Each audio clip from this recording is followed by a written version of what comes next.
Viral online ang video na ibinahagi ng science teacher ng Kiamba National High School sa Sarangani Province na si April Ganibe Morillo.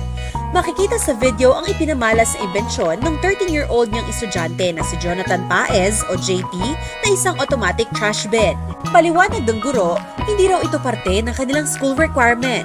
Dinala lang ni JP ang kanyang personal electronic project para ipakita sa kanyang mga kaibigan.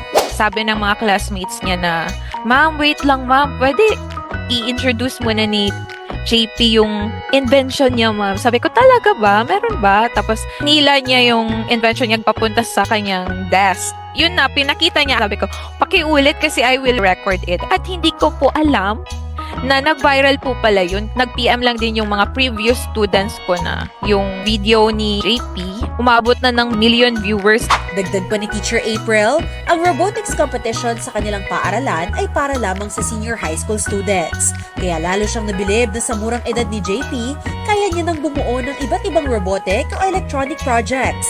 Ayon naman kay JP, nahilig siyang magbutingting mula pa noong 8 years old siya dahil sa impluwensya ng kanyang tatay.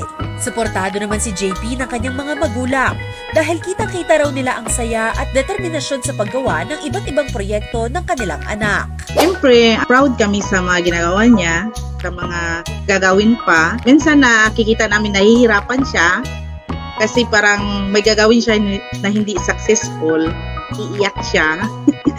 Pero sinasabi namin niya, kaya mo yan, pinupush lang namin siya na okay lang yan. Kwento ni JP, hindi lang daw pag-assemble ang ginagawa niya. Nag-aaral din siya ng coding sa pamamagitan ng online tutorials para mapagana ang kanyang mga imbensyon. Sinumulan ko ito sa pag-ipon ng pera at sa tulong ng aking mga magulang ay bili ko yung materyales online. At habang paparating pa lang at habang nag-iipon pa lang ako ay nagpa-practice na ako ng coding at medyo mahirap din.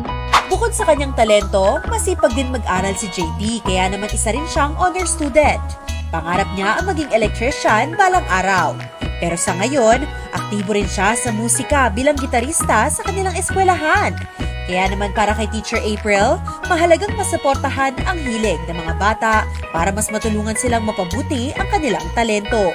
As a teacher, I encourage my co-teachers also to inspire them in reaching their dreams because JP has a dream and the dream is really showing habang bata pa siya. In that case, all that we can do is to encourage them, give positive advice,